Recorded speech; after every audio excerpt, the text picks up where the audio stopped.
What an incredibly ambitious novel. I'm Roger and this is Bookshook, and today's podcast is all about the first half of October's book 2666 by Robert Bolaño, published in 2004.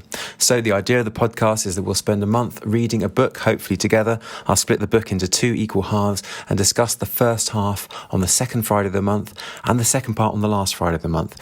I'll be sharing your thoughts and mine, asking loads of questions, discussing ideas, making predictions, and we'll decide what type of person would recommend the book to, if at all. I'd love you to read alongside. Of course, you don't have to read anything at all. You can Audible or just listen to the podcast, since I will be summarising what happens, but be aware there will be spoilers. You can leave a comment or start a conversation at the Bookshook YouTube channel or send an email to bookshook@yahoo.com. I love reading your comments. Welcome to Bookshook. So I read up to the dot on page 445 where the new sentence mentions Calais Santa Catarina. That's exactly halfway. So Jean-Claude Pelletier is French and he is a German literature student. He's 19 years old, he lives in Paris, and he develops a love of the German writer Benno Arcimboldi and translates his work. And then we're introduced to Piero Marini, who translates Arcimboldi into Italian. And then we're introduced to Manuel Espinosa, who's Spanish, studies Spanish literature and wanted to be a writer. He was banished by the Jungerian Club. Junger was a German writer. And he did his doctoral thesis on German literature and on Arcimboldi. It's very Borgesian, the idea of writing about imaginary literature. And then we're introduced to Liz Norton, who's 26 years old. For her, quote, reading was directly linked to pleasure, not to knowledge or enigmas or constructions or verbal labyrinths, as Marini, Espinosa and Pelletier believed it to be. Her German friend gave her, quote, strange Italian-sounding Arcimboldi to read, and she has a revelation when she does read him. All four of them go to conferences on Arcimboldi where his work is dissected. Marini is writing a book on him, quote, a book that might be the grand Archimboldian opus, the pilot fish that would swim for a long time beside the great black shark of the Germans' oeuvre. I love this idea of this huge shark feeding these smaller fish, or the smaller fish surviving and thriving on the company of this huge fish. There's two rival groups of Archimboldians. There's the Pelletier, Marini and Espinosa, who are the pan-European ones. And then we have the German Archimboldians, who are Schwartz, Borschmeier and Pohl. Pelletier, Marini and Espinosa have very high regard for Liz Norton's articles, but she, quote, wasn't a full professor, so they're a bit hesitant about making contact with her. At the Bremen conference, there is an attack and a counter-attack by the two groups. And then Liz Norton appears as if heaven sent and demolishes the counter-attack. They eat together and Pelletier thinks of Liz romantically. Pelletier, Marini, Norton and Espinosa call each other constantly. Marini has a medical condition, he's wheelchair bound, and Arcimboldi, as I say, is a mystery recluse. Pelletier loves Norton, Espinosa less so, and Marini seems to be not at all at this stage, but things will change. There's a Swabian writer who reminisces about meeting Arcimboldi when he was young.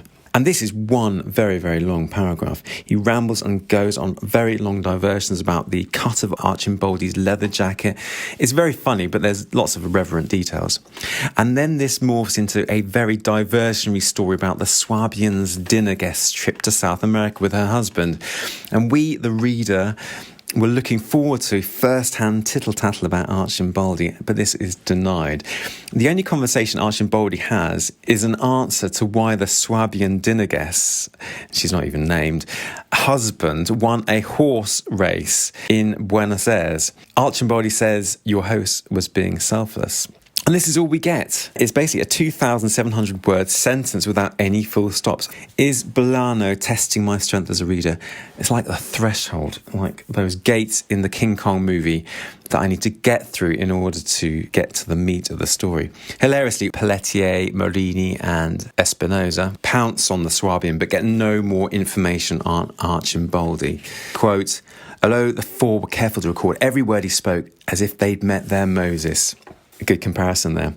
His long paragraph with no full stops is like almost speaking in tongues, and it's an interpretation of another story, a story that contains a riddle that was translated, and I'm reading a translation, so this is complicated.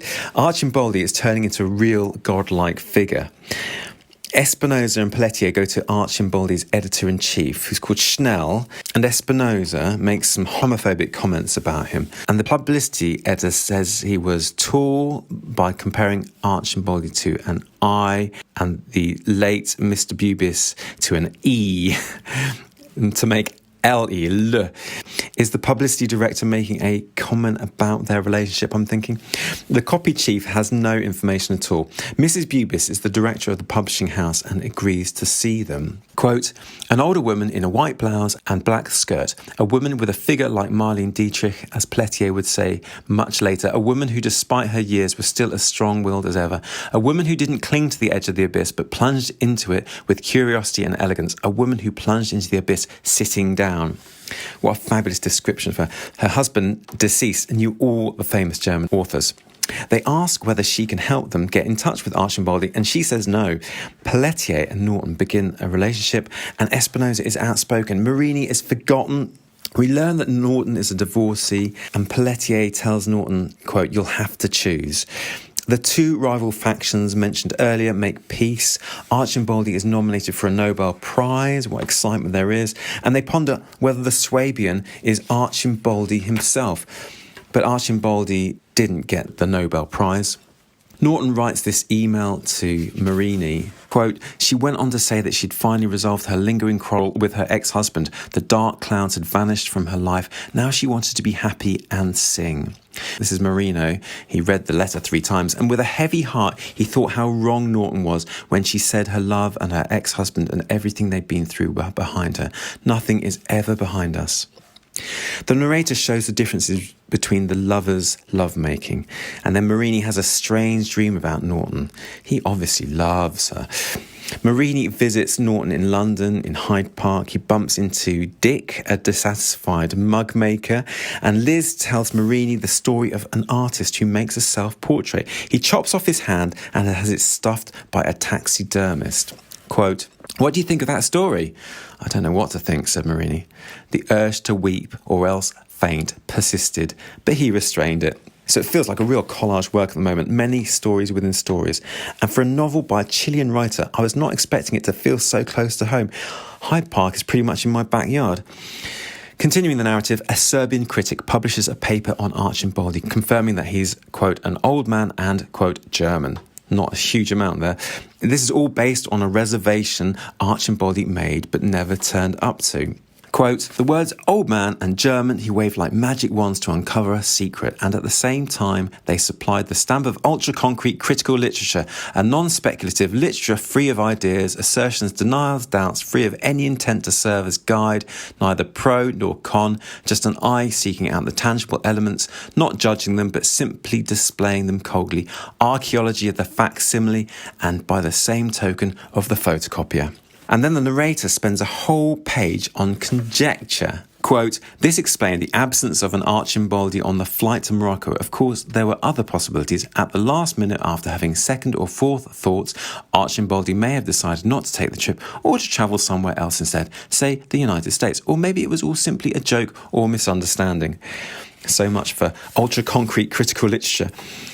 Liz Norton decides to distance herself from Pelletier and Espinosa, and Pelletier imagines Espinosa's killed in a plane crash. Pelletier and Espinosa are frustrated by Norton's decision to, quote, be friends, and they muse whether they will become enemies.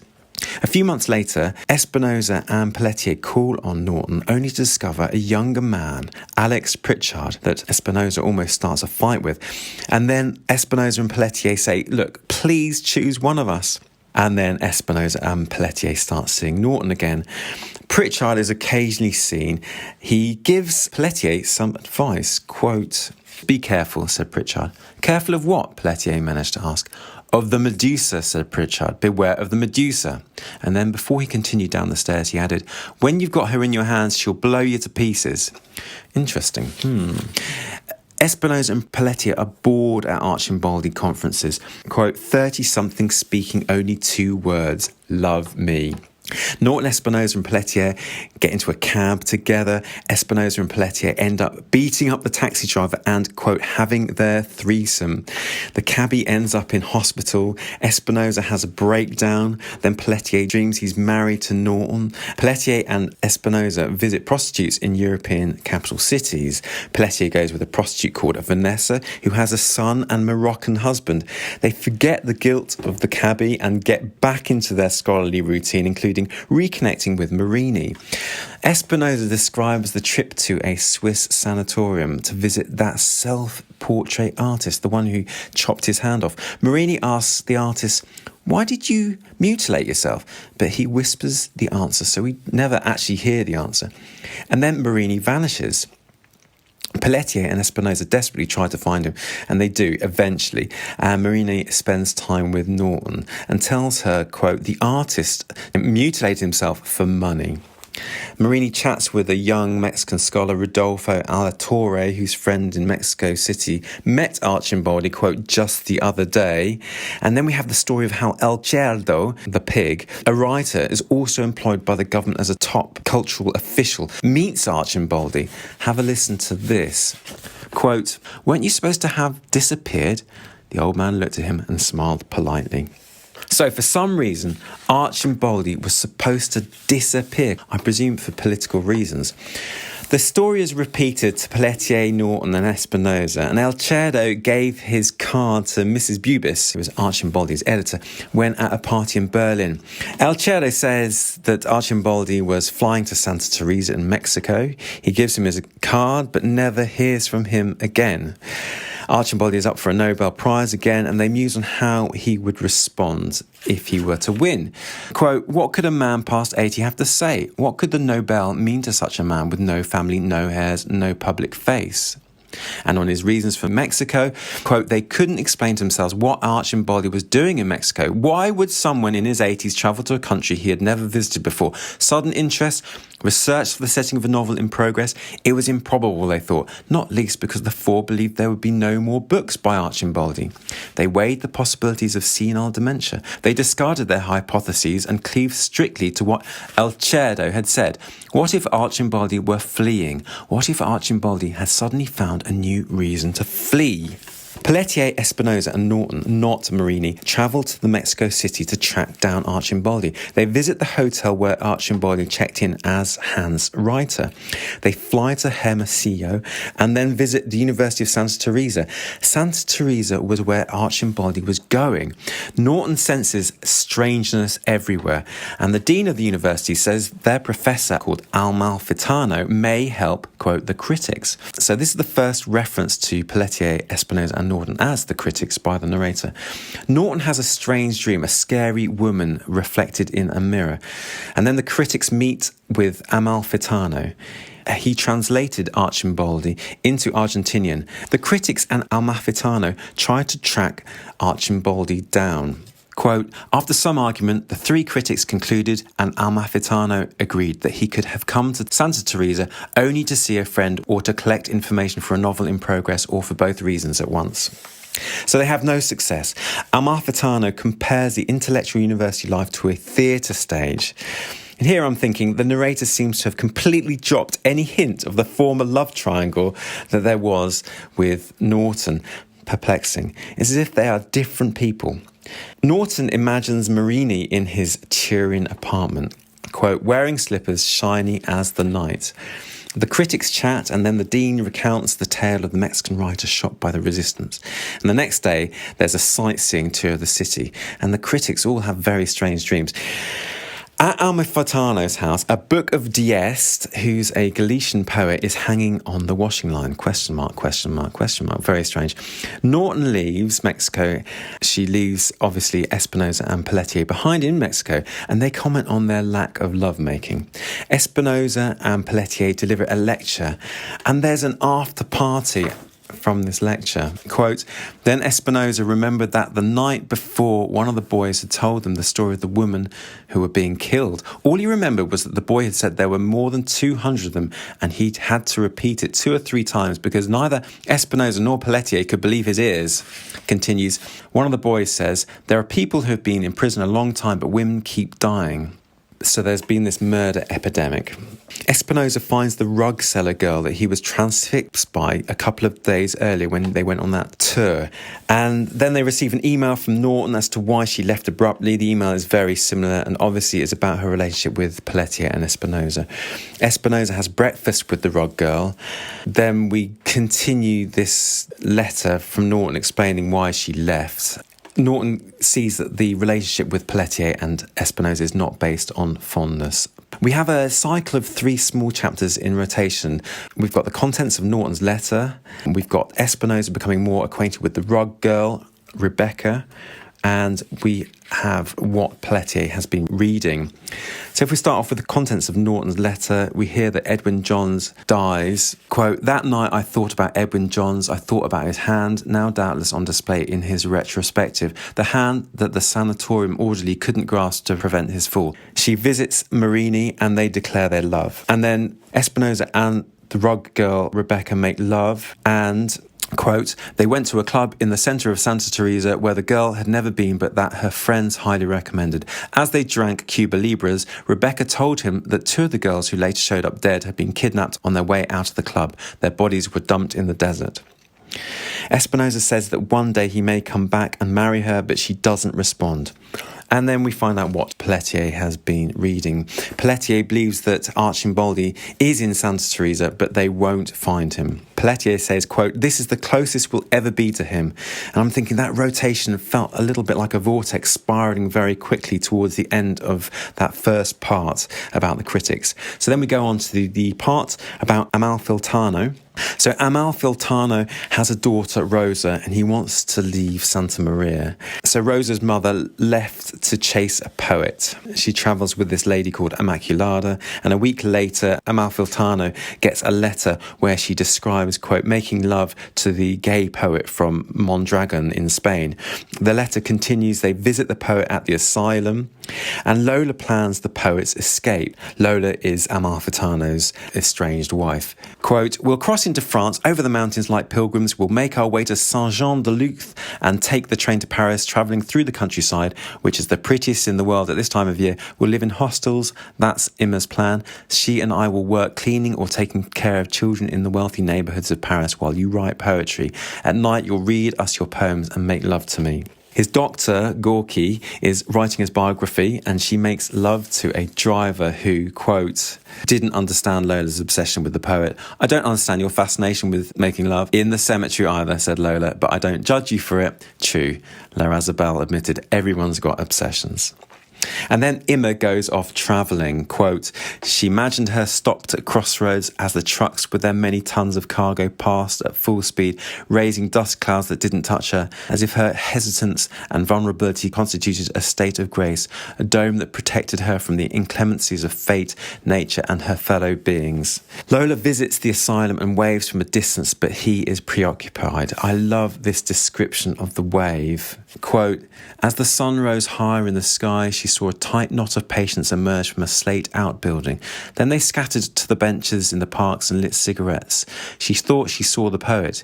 He was with 2 inmates and he was wearing jeans and a very tight white t-shirt. She waved to him, shyly at first, as if her arms were stiff from the cold, then openly tracing strange patterns in the still cold air, trying to give her signals, a laser-like urgency, trying to transmit telepathic messages in his direction. She continues to try to visit the poet but is cut off. And La Razabelle proposes, but she reminds him that she's already married.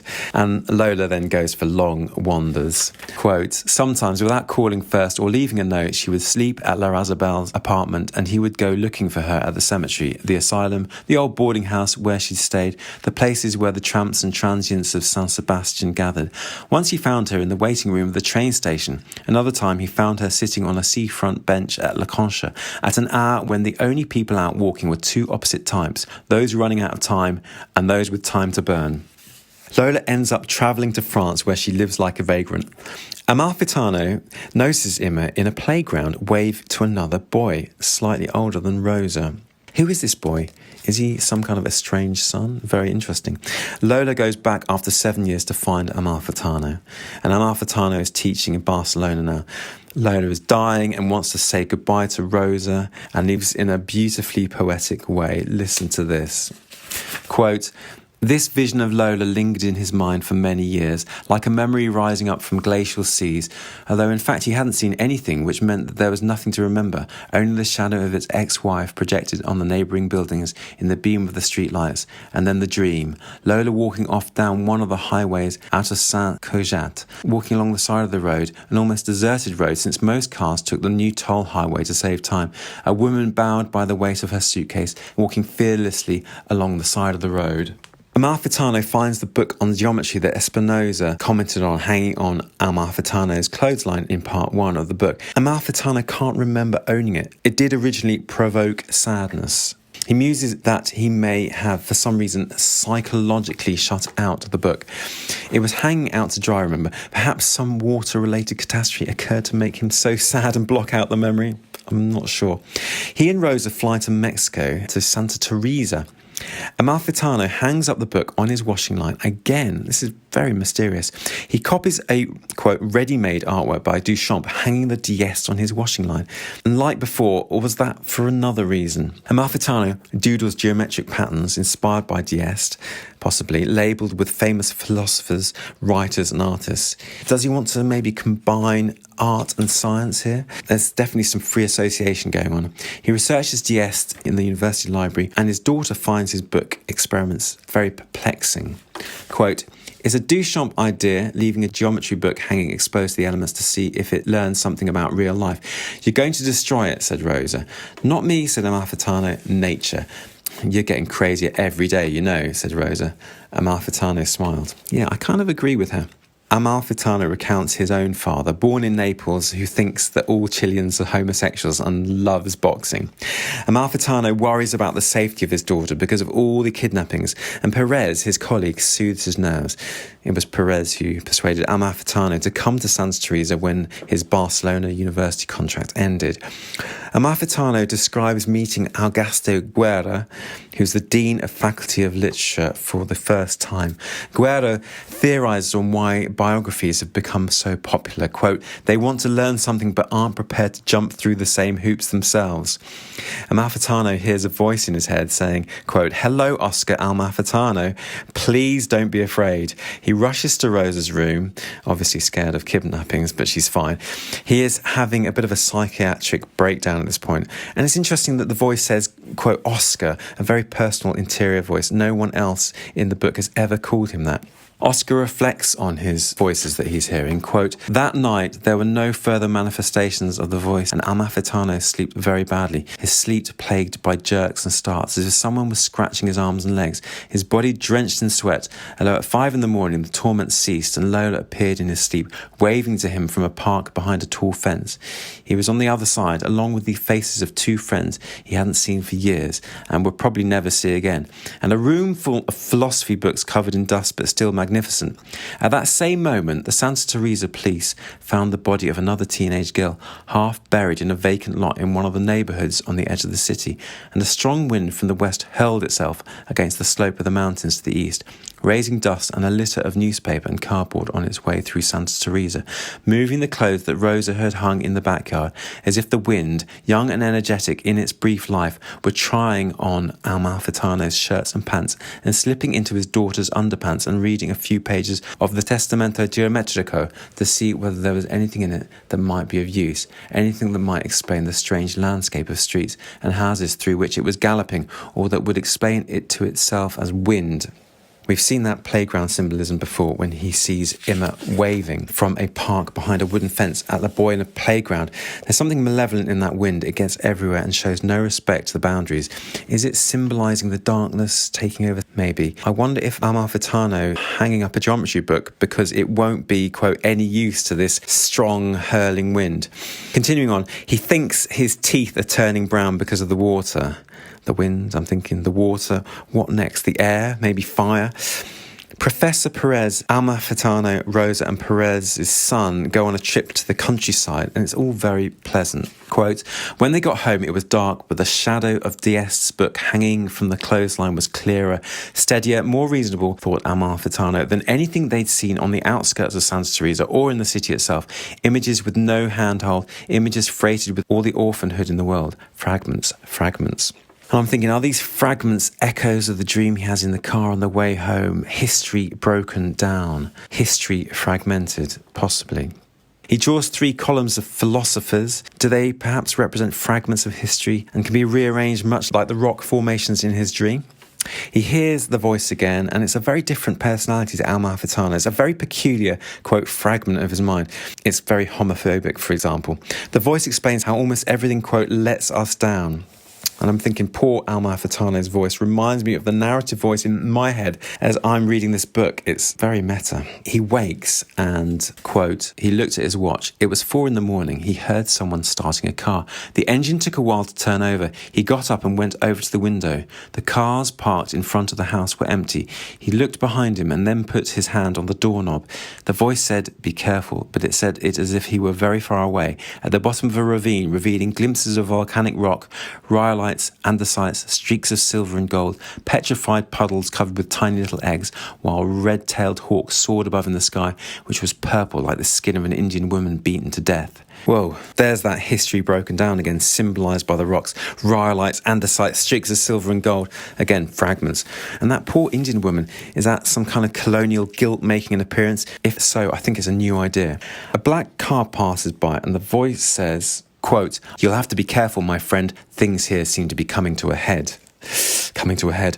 You're telling me there's this awful, ominous feeling something bad is about to happen. The voice says he's the spirit of his father and begins instructing him to do things. I'm thinking, they're innocent things at the moment, but how long will that last? I'm praying the voice doesn't tell him to murder.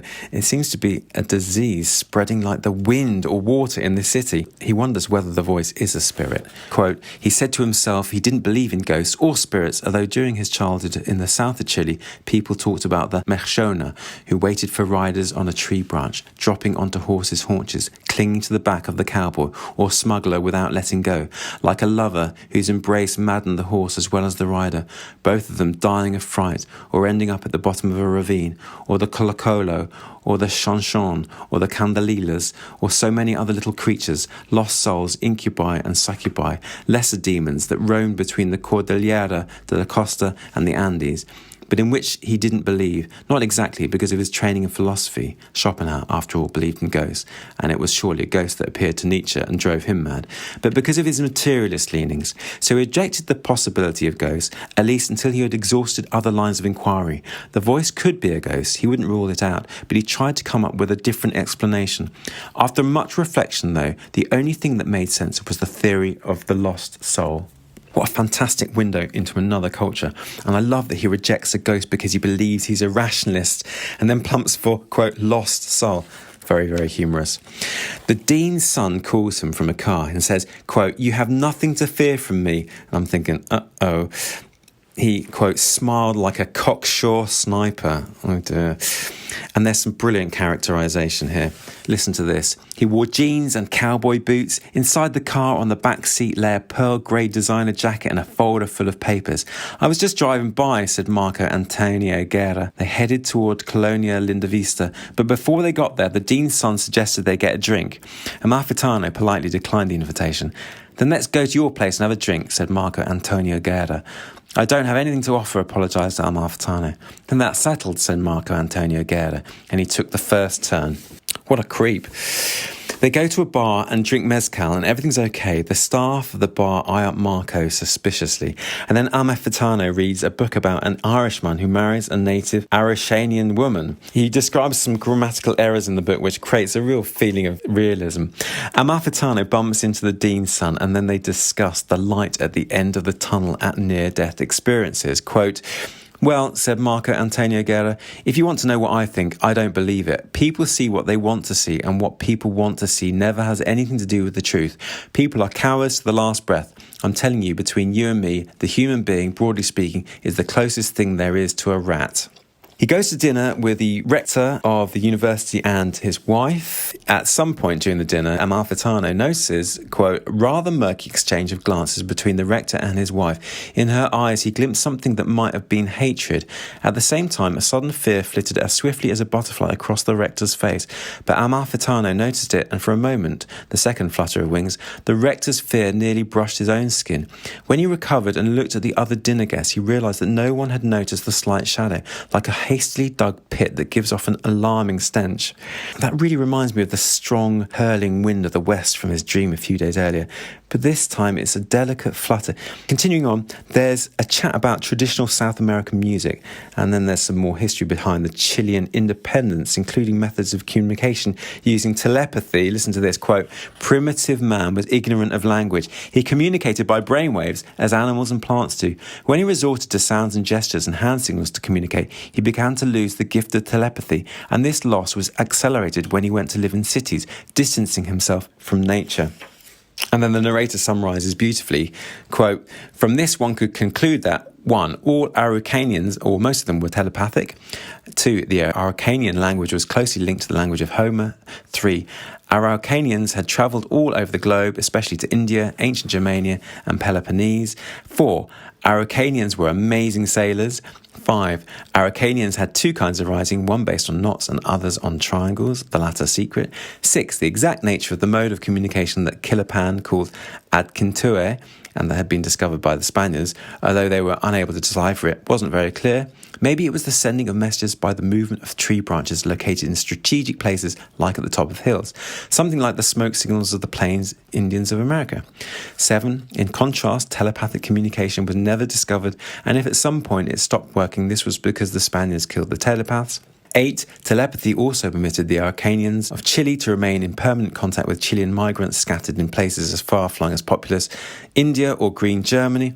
9. Should one deduce from this that Bernardo O'Higgins was also a telepath? Should one deduce that the author himself, Lonco Kilapan, was a telepath? Yes, in fact one should. But then, like a true academic, Amalfitano makes loads of deductions and imagines the birth of the text. Quote, one could also deduce, and with a little effort, see other things, thought Amalfitano as he diligently gauged his mood, watching DS' book hanging in the dark in the backyard. One could see, for example, the date that Kilapan's book was published, 1978, in other words, during the military dictatorship, and deduce the atmosphere of triumph, loneliness, and fear in which it was published. One could see, for example, a gentleman of Indian appearance, half out of his head but hiding it well, dealing with the printers of the prestigious Editorial Universitaria, located on Calle San Francisco, number 454 in Santiago. One could see the sum that the publication of the little book would cost the historian of the race, the president of the Indigenous Confederation of Chile, and the secretary of the Academy of the Araucanian Language, a sum that Mr. Kilapan tries to bargain down more wishfully than effectively, although the manager of the print shop knows that they aren't exactly overrun with work, and that he could very well give this Mr. Kilapan a little discount, especially since the man swears he has 2 more books already finished and edited, Araucanian Legends and Greek Legends, and Origins of the American Man and Kinship between Araucanians, Aryans, Early Germans and Greeks, and he swears up and down that he'll bring them here, because, gentlemen, a book published by the Editorial Universitaria is a book distinguished at first glance, a book of distinction, and it's this final argument that convinces the printer, the manager, the office judge who handles these matters to let him have his little discount. The word distinguished, the word distinction, pants Amalfitano, struggling for breath as if he's having a sudden asthma attack. Chile. I love that intrinsic and extrinsic analysis and breakdown of the book. Continuing on, Amalfitano considers whether the true author may be someone else, for example, Pinochet, the Chilean dictator. And Marco Guerrero describes how he gets into bar fights, quote, I need the release. He goes on to remark how he prefers poetry to novels. And it reminds Amalfitano of a pharmacist he once knew who, quote, preferred minor works to major ones. He chose The Metamorphosis over the trial. He chose Bartleby over Moby Dick. He chose A Simple Heart over Bouvard and Pécuchet, and A Christmas Carol over over A Tale of Two Cities or The Pickwick Papers. What a sad paradox, thought Amalfitano.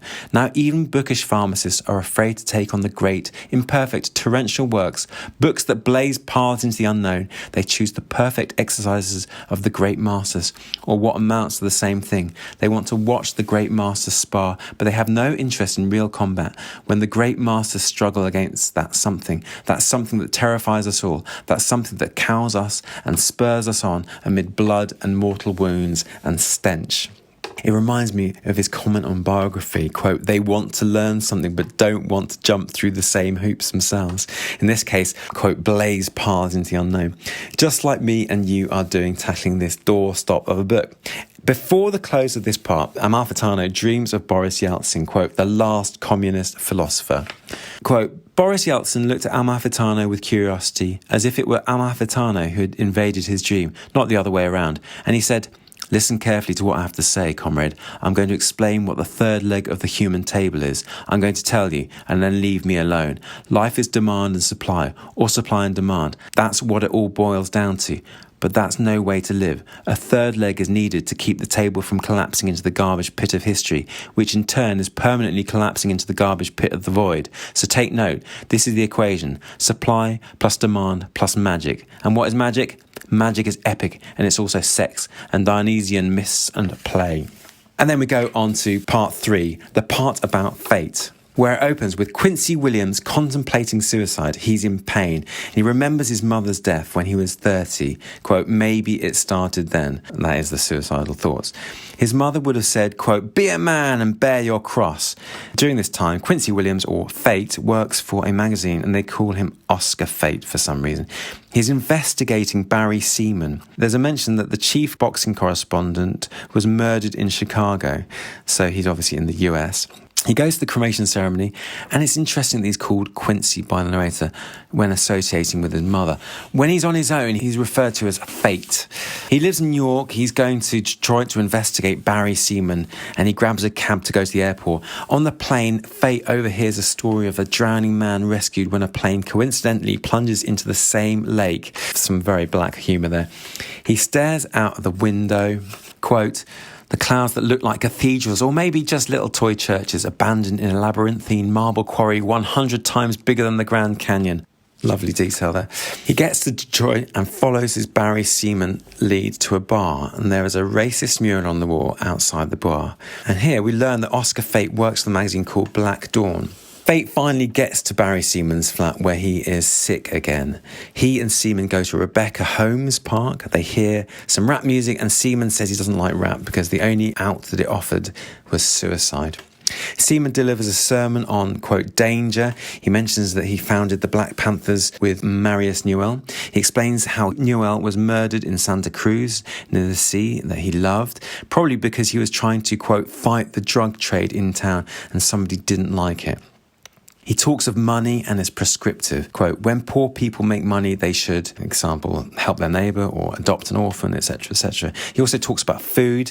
His book, Eating Ribs with Barry Seaman, combines food and history and helped him get back onto his feet.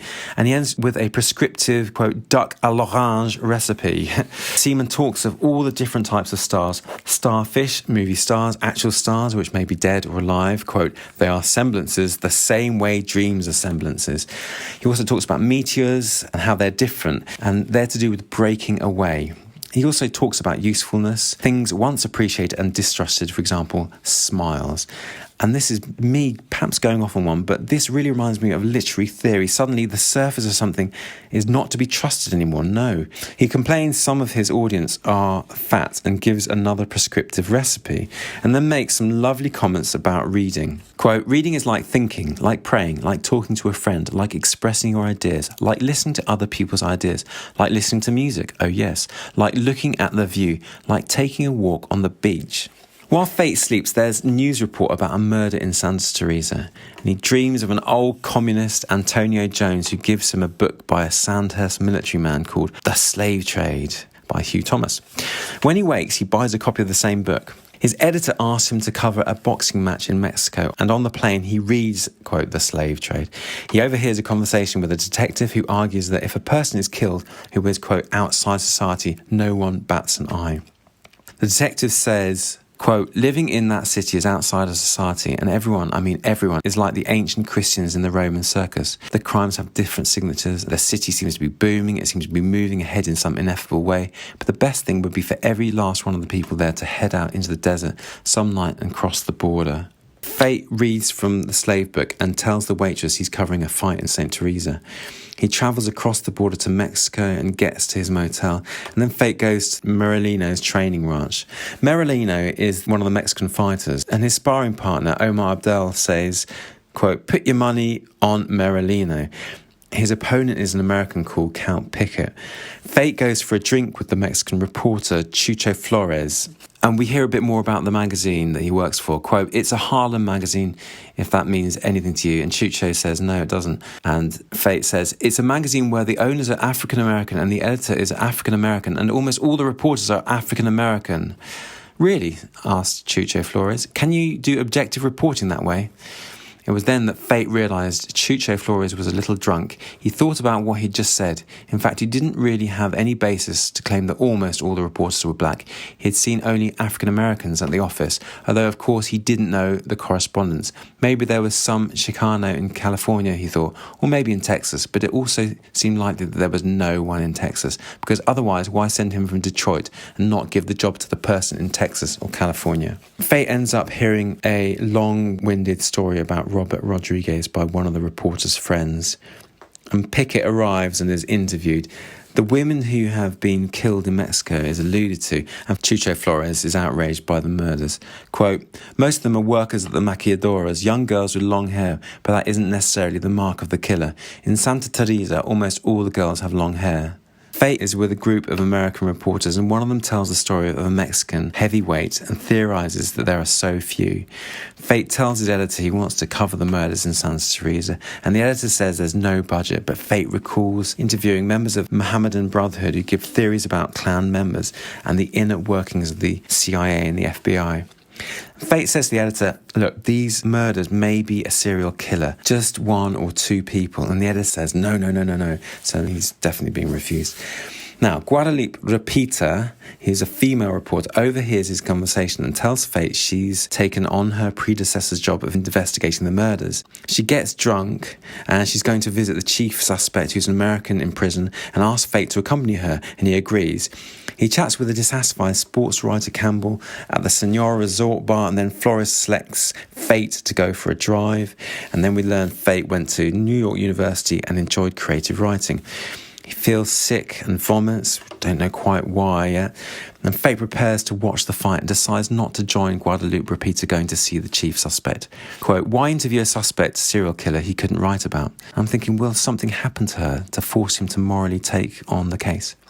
He recaes the arena del Norte where the fight's going to take place, and there's no one there. At the Senora Bar, Fate is taken by a man with a bird tattoo who points at a garbage can, which is a bit strange and mysterious. And his sandwich is, quote, filled with all kinds of things. A very unsettling scene. Fate gets to the fight and finds the press arena and hears someone shout his name. At the ringside, he meets Flores alongside beautiful Rosa Amalfitano, who Fate is taking a shine to. This huge preparation and then the fight is over in about 5 sentences. Quote, the fight was short. Pickett knocks out Merlino. Charlie talks of watching movies as a religious experience. He discovers Rosa Amalfitano and Chucho Flores, quote, doing business. She's high, so maybe drugs. Fate witnesses the violence against a woman in a bar, and he learns that Garcia, who's Merlino's training partner, went to prison for killing his sister. Rosa Amalfitano and Chucho Flores may be close, since driving in the rear car, it looks like they're kissing to Fate. And he goes to Charlie Cruz's house. Quote, in Charlie Cruz's garage, there was a mural painted on one of the cement walls. The mural was 6 feet tall and maybe 10 feet long, and showed the Virgin of Guadalupe in the middle of a lush landscape of rivers and forests and gold mines and silver mines and oil rigs and giant cornfields and wheat fields and vast meadows where cattle grazed. The Virgin had her arms spread wide, as if offering all of these riches in exchange for nothing. But despite being drunk, Fate noticed right away there was something wrong about her face. One of the Virgin's eyes was open and the other was closed. Maybe she's watching for these things that have been stolen. They watch a movie that contemplates sex and death. It's brilliantly described, very dreamlike. I'm reminded of ekphrasis again, that verbal description of visual art. And then he discovers Rosa Amalfitano taking cocaine in an upstairs bedroom, and he spies a strange coffin and weird saddle in the bathroom. Very, very strange. Fate tries to, quote, save Rosa Amalfitano, and Chucho Flores says to Fate, just leave. He leads Rosa away and punches Corona, who has a gun, when he is prevented from leaving. And he takes the gun, and as he gets into the car, the Virgin of Guadalupe stares at him with her eye open. He puts Chucho Flores in front seat and Rosa in the back, cleans and throws away the guns, and dumps Flores at a bus stop. Rosa Amalfitano's story is then described, how she knew Rosa Mendez, then Chucho Flores. Chucho Flores and Rosa have sex. Chucho is a cocaine addict. One night, Rosa Amalfitano asked him to leave her some cocaine, and then, quote, that night, when she got home, she went out into the yard and saw her father talking to the book that for some time had been hanging from the clothesline in the backyard. Then, before her father noticed she was there, she shut herself in her room to read a novel and think about her relationship with the Mexican. So here the two stories collide, chapter 2 and chapter 3. Rosa introduces Chucho to her father. He doesn't like him. Her father and Charlie Cruz discuss persistence of vision and the birth of the zoetrope. And then Charlie Cruz says to Oscar Amalfitano, quote, I can make you a magic disc. And the magic disc becomes a very important symbol. Quote, I could make you one of those right now, said Charlie Cruz. All I need is a piece of cardboard, 2 coloured pencils and a piece of string, if I'm not mistaken. Oh, no need for that, said Oscar Amalfitano. A good description is enough for me. In a way, we all have millions of magic discs floating or spinning in our brains. Oh, really, said Charlie Cruz. Wow, said Rosa Mendez. Just as we had that beautiful description of the film earlier, great reference to literature there, the theatre of the mind. The dialogue continues, quote, well, there was a little old drunk laughing. That was the picture on one side of the disc, and on the other side was a picture of a prison cell, or the bars of a cell. When you spun the disc, the laughing drunk looked like he was behind bars. Which isn't really a laughing matter, is it, said Oscar Amalfitano. No, it isn't, said Charlie Cruz with a sigh. Still, the drunk, by the way, why do you call him a little old drunk and not just a drunk, was laughing, maybe because he knew he wasn't in jail. For a few seconds, remembered Rosa, Charlie Cruz's gaze altered, as if he were trying to see where her father was going with all this. Charlie Cruz, as we've already said, was a relaxed man, and for those few seconds, although his poise and natural calm were unshaken, something did happen behind his face. As if the lens through which he was observing her father, Rosa remembered, had stopped working and he was proceeding calmly to change it. An operation that took less than a fraction of a second, but during which his gaze was necessarily left naked or empty, vacant. In any case, since one lens was being removed and another inserted, and both operations couldn't be carried out simultaneously, and for that fraction of a second, which Rosa remembered as if she had invented it herself, Charlie Cruz's face was empty or it emptied, and the speed at which this happened was startling, say the speed of light, to put it in an exaggerated but nevertheless roughly accurate terms, and the emptying of the face was complete, hair and teeth included, although to say hair and teeth in the presence of that blankness was like saying nothing. All of Charlie Cruz's features emptied, his wrinkles, his veins, his pores, everything left defenceless, everything acquiring a dimension to which the only response, remembered Rosa, could be vertigo and nausea, although it wasn't. Oscar Amalfitano continues talking now. The little old drunk is laughing because he thinks he's free, but he's really in prison. That's what makes it funny. But in fact, the prison is drawn on the other side of the disc, which means one could also say that the little old drunk is laughing because we think he's in prison, not realizing that the prison is on one side and the little old drunk is on the other. And that's reality, no matter how much we spin the disc. And it looks to us as if the little old drunk is behind bars. In fact, we could even guess what the little old drunk is laughing about. He's laughing at our credulity, you might even say at our eyes. Reminds me of the Virgin of Guadalupe, one eye open, one eye closed. The drunk's eye is open and we have our eye closed, or vice versa. Chucho gets jealous when Rosa goes for a drink with a classmate, and Rosa says to Fate, quote, that was 3 days ago. She breaks up with him because she doesn't like jealous men. She sleeps in his hotel. He chats with the clerk who gives him a card to a cyber cafe so that he can write up his article. Quote, the card for the Santa Teresa Cyber Cafe was a deep red, so red that it was hard to read what was printed on it. On the back, in a lighter red, was a map that showed exactly where the cafe was located. He asked the receptionist to translate the name of the place. The clerk laughed and said it was called Fire Walk With Me. Sounds like the title of a David Lynch film, said Fate. The clerk shrugged and said that all of Mexico was a collage of diverse and wide-ranging homages. Every single thing in this country is an homage to everything in the world, even the things that haven't happened yet, he said. He watches Rosa in bed, quote, sometimes he turned his head and glanced at Rosa sleeping, but the third or fourth time he realised he didn't need to turn and look. It simply wasn't necessary. Reminds me of the Virgin of Guadalupe again, or the imprisoned man. Reality is not dependent on an observer. Continuing on, they escape the motel because Clark says the police came knocking. I said you were gone. They muse that it could be Chucho, Corona, or another Charlie Cruz. What a lot of sea-sounding names, just a bit like East of Eden there. They, quote, drove around the block to see whether anyone was lying in wait for them, but everything was calm. The calm of Quicksilver or the calm that heralds border dawns. Again, our ability to perceive reality correctly is put into question there, I think. They go to Rosa's and Fate sees a strange book hanging and he sees Oscar Amalfitano. Quote, Fate saw Oscar Amalfitano appear in the doorway, barefoot, his hair uncombed, dressed in a very wrinkled white shirt and jeans, as if he'd slept in his clothes. For a moment, the two of them looked at each other, wordless, as if they were asleep, and their dreams had converged on common ground, a place where sound was alien. This is how I feel, the convergence of those two chapters and the two characters. They recount the story of the boxing match. Oscar tells Fate to get his daughter to Barcelona. Oscar says to Fate, quote, Flores, etc., they're all mixed up in the killings. Fate remembers the meeting with Guadalupe Roncal, who's the reporter on the murders. And then Amalfitano casually chats with a cop. Quote, they know each other, thought Fate. This isn't the first time they've talked. Let's go, said Rosa. Fate followed her. They crossed the yard and the street, and their bodies cast extremely fine shadows that every 5 seconds were shaken by a tremor, as if the sun was spinning backward. When he got in the car, Fate thought he heard a laugh behind him, and he turned around, but all he saw was Amalfitano and the young man still talking in the same position as before. It's so weird, this pulsing vibration of the sun, very unsettling. Again, it reminds me of that spinning disc. Rose accompanies Guadalupe, Roncal and Fate to the Santa Teresa prison, and Fate, naughty, still hasn't filed his boxing match story to the New York. Rosa thinks that Rosa Mendez may be dead, and then the last 3 pages have that dovetailing again that we saw at the end of the first part, and this time it's 2 sections. We've got Guadalupe Roncal at prison with Fate interviewing a tall suspect, and then Fate and Rosa crossing the border to USA.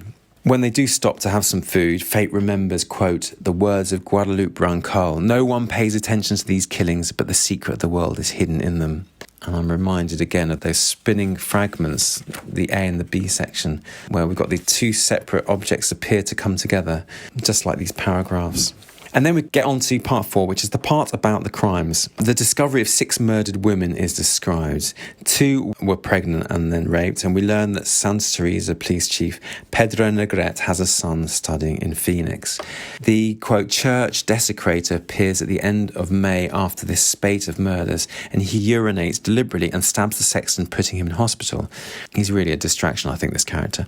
The inspector Juan de Dios Martinez quizzes the sexton in hospital. He then goes to the asylum to ask to see 2 patients that match the description. The, quote, church desecrator, or the penitent as he's called later, strikes again at night. Martinez arranges a meal with the director of the asylum, and she confirms the 2 suspected asylum patients were there all night.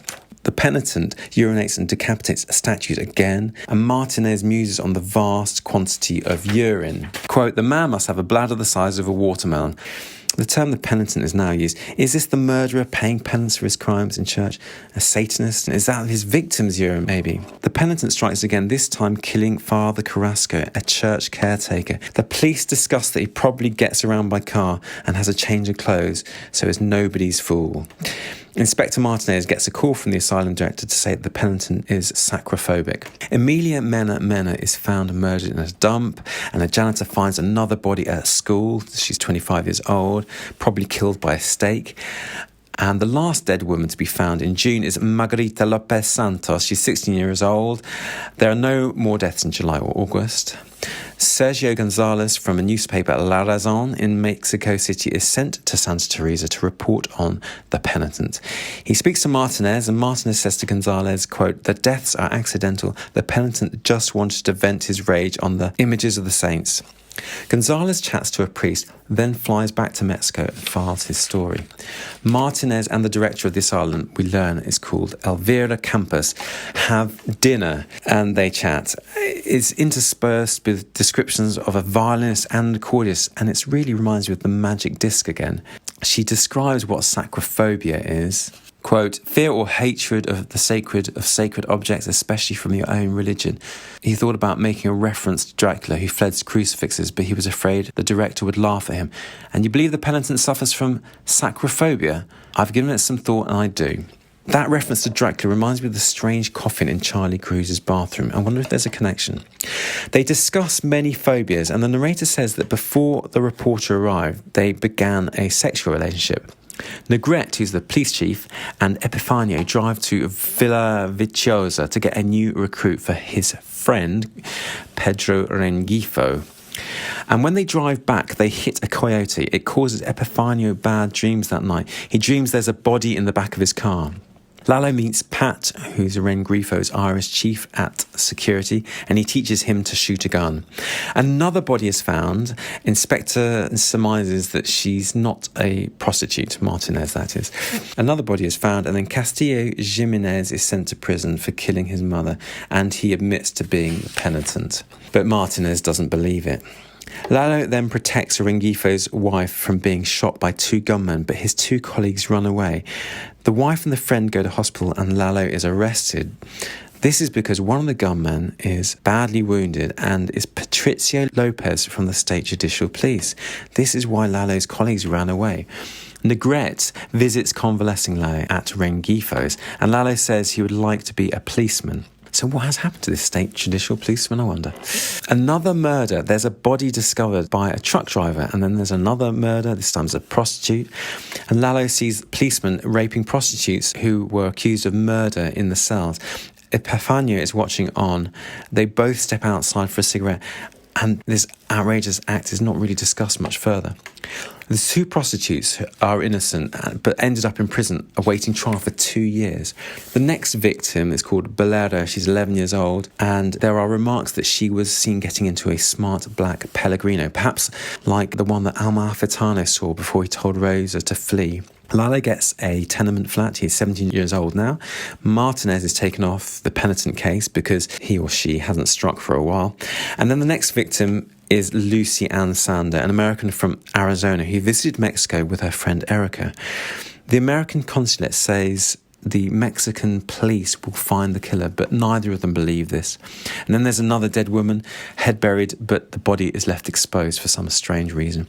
And then there's another young schoolgirl raped and murdered. She's seen getting into the black Pellegrino again. Why are there so many detailed accounts? It's a bit snoozy at this point in the book. And then there's another murder.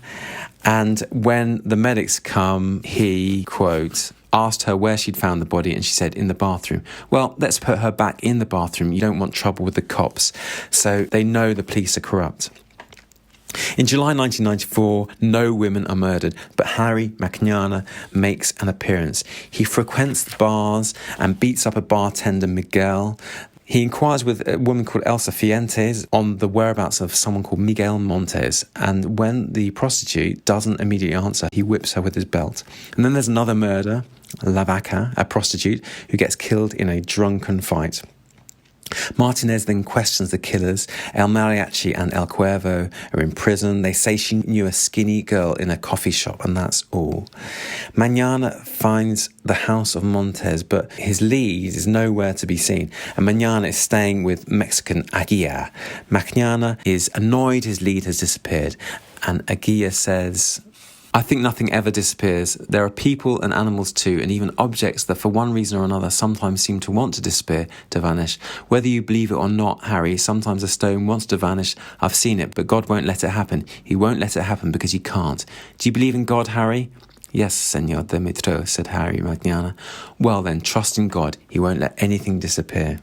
Martinez is seeing Dr. Campos, and there's this cycle of paragraphs again, this time between Martinez and Magnana and Aguirre. Magnana and Aguirre read letters found in Montes' flat. They think they discover his hometown. Another body is inspected by Martinez and Marquez, and this time it's a college girl. They investigate it and there's no clues. And then there's another body at a building site. Galindo uncovers no clues. And then there's another body. A 15-year-old boyfriend admits to the murder. And then there's a seer comes into the picture. Florita Almada, La Santa, 70, appears on Sonora TV. A lengthy description of her life and how flora and fauna can be used for divination, dendromancy, fructomancy, etc. There's a lovely reflection on reading. She can't have children and her husband brings home books by the pound. Quote, the time she would have devoted to a baby she used to study. Who taught her to read? Children taught me, said Florita Almada. There are no better teachers. Children with their alphabet books who came to her house for toasted cornmeal. Such is life that just when she thought her chances of taking classes or going back to school, unlikely since in Villa Pesquera they thought night school was the name of a brothel outside San Jose de Permas, had vanished forever, she learned almost effortlessly to read and write. From that moment on, she read everything that fell into her hands. In a notebook, she jotted down thoughts and impressions inspired by her reading. She read old magazines and newspapers. She read political flyers, distributed every so often from pickups by young men with moustaches. She read the daily papers. She read the few books she could find and the books her husband got into the habit of bringing back each time he turned from his buying and selling trips to neighbouring towns. Books he purchased sometimes by the pound, £10 of books, £15 of books. Once he came back with £25, and she read every single one from each without exception. She drew some lesson. Sometimes she read magazines from Mexico City. Sometimes she read history books. Sometimes she read religious books. Sometimes she read dirty books that made her blush, sitting alone at the table, the pages lit by an oil lamp's light that seemed to dance and assume demonic shapes. Sometimes she read technical books about the cultivation of vineyards or the construction of prefabricated houses. Sometimes she read horror stories or ghost stories, any kind of reading that Providence placed within her reach, and she learned something each time, sometimes very little, but something was left behind, like a gold nugget in a trash heap. As a little extra, I would love to read out this marvellous passage about the seer's life after she left her husband. She soon abandoned the business of buying and selling livestock and kept travelling with her late husband's dog and her revolver and sometimes her animals, which began to age with her. But this time she went as a healer, one of the many in the blessed state of Sonora, and on her travels she foraged for herbs or recorded her thoughts while the animals grazed. As Benito Juarez, the poet, had done when he was a shepherd boy. Oh, Benito Juarez, what a great man, so honourable, so wise, and what a charming boy too. Little was said about that period of his life, in part because little was known, in part because Mexicans were aware that when they talked about children they tended to speak nonsense. Mind you, she had something to say on the subject. Of the thousands of books she had read, among them books on the history of Mexico, the history of Spain, the history of Colombia, the history of religion, the history of the popes of Rome, the advances of NASA, she had come across only a few pages that depicted, with complete faithfulness, utter faithfulness, what the boy Benito Juarez must have felt, more than thought, when he went out to pasture with his flock, and was sometimes gone for several days and nights, as is the way of these things. Inside that book, with a yellow cover, everything was expressed so clearly that sometimes Florita Almada thought the author must have been a friend of Benito Juarez, and that Benito Juarez had confided all his childhood experiences in the man's ear, if such a thing were possible. If it were possible to convey what one feels when night falls and the stars come out and one is alone in the vastness, and life's truths, night truths, begin to march past one by one, somehow swooning, or as if the person out in the open were swooning, or as if a strange sickness was circulating in the blood unnoticed. "What are you doing, moon, up in the sky?" asked the little shepherd in the poem. "What are you doing? Tell me, silent moon. Aren't you tired of plying the eternal byways?" The shepherd's life is like your life. He rises at first light and moves his flock across the field. Then, weary, he rests at evening and hopes for nothing more. What good is the shepherd's life to him or yours to you? Tell me. The shepherd muses, said Florita Almada in a transported voice. Where is it heading, my brief wandering, your immortal journey? Man is born into pain, and being born itself means risking death, said the poem. And also, but why bring to light? Why educate someone will console for living later? And also, if life is misery, why do we endure it? And also, This unblemished moon is the mortal condition, but you're not mortal, and what I say may matter little to you. And also, and on the contrary, you eternal solitary wanderer, you who are so pensive, it may be you understand this life on earth, what our suffering and sighing is, what this death is, this last paling on the face, and leaving earth behind, abandoning all familiar loving company. And also, what does the endless air do, and that deep eternal blue? What does this enormous solitude portend, and what am I? And also, this is what I know and feel, that from the eternal motions, from my fragile being, others may derive some good or happiness, and also, but life for me is wrong, and also, old, white-haired, weak, barefoot, bearing an enormous burden, up mountain and down valley, over sharp rocks, across deep sands and bracken, through wind and storm, when it's hot and later when it freezes, running on, running faster, crossing rivers, swamps, falling and rising and hurrying faster, no rest or relief, battered and bloody, at last coming to where the way and all effort has led, terrible, immense abyss into which, upon falling, all is forgotten. And also, this, O virgin moon, is human life. And also, O resting flock, who don't, I think, know your own misery, how I envy you, not just because you travel as if trouble-free and soon forget each need, each hurt, each deathly fear, but more because you're never bored, and also, when you lie in the shade, on the grass, you're calm and happy, and you spend the great part of the year this way and feel no boredom. And also, I sit on the grass too, in the shade, but an anxiousness invades my mind, as if a thorn is pricking me. And also, yet I desire nothing. Until now, I have no reason for complaint. And at this point, after sighing deeply, Florita Almada would say that several conclusions could be drawn. One, that the thoughts that seize a shepherd can easily gallop away with him because it's human nature. 2, that facing boredom head-on was an act of bravery, and Benito Juarez had done it, and she had done it too, and both had seen terrible things in the face of boredom, things she would rather not recall. 3, that the poem now she remembered was about an Asian shepherd, not a Mexican shepherd, but it made no difference since shepherds are the same everywhere. 4, that if it was true that all effort led to a vast abyss, she had 2 recommendations to begin with. First, not to cheat people, and second, to treat them properly. Beyond that, there was room for discussion. Ronaldo is a TV personality. Ronaldo consults her about a lost love and has prescribed, quote, calming infusions and other aromatic herbs.